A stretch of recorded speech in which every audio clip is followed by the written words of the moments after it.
Terre. Et on débute avec le domaine spatial, devenu un enjeu majeur pour les armées. La 4e édition du Space Military Overview Course s'est tenue sur la base aérienne 101 de Toulouse. Cette formation, organisée par le commandement de l'espace, a réuni 42 auditeurs issus de 23 nations, confirmant son rayonnement international.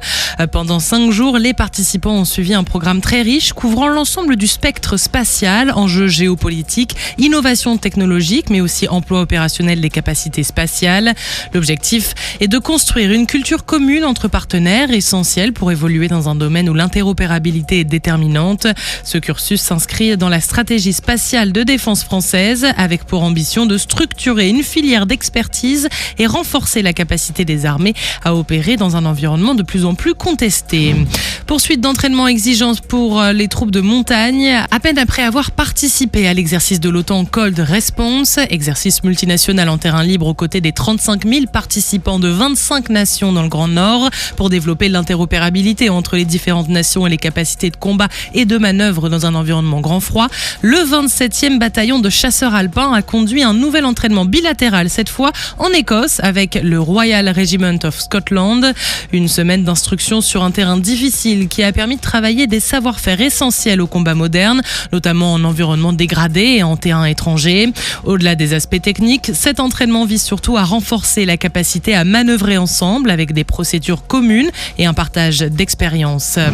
L'autodéfense de la Marine nationale au cœur d'un exercice. La frégate multimission Normandie vient de conduire un exercice de tir face à des cibles simulant des drones. 2 cibles de type Alba, volant à basse altitude et à vitesse élevée, ont été engagées dans des conditions proches du réel.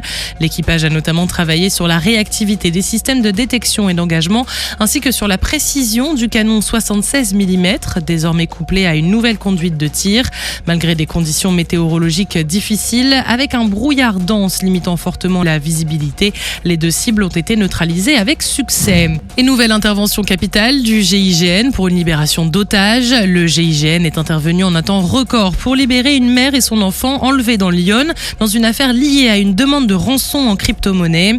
Plusieurs individus armés s'introduisent au domicile des victimes. Le père est ligoté et menacé pendant que les ravisseurs enlèvent sa compagne et leur enfant, exigeant un virement de 400 000 $ en crypto-monnaie. Près de 160 militaires de la gendarmerie nationale et l'antenne du GIGN de Dijon sont immédiatement mobilisés et l'intervention menée dans le Val-de-Marne permet de libérer les 2 otages sains et saufs et d'interpeller 7 individus.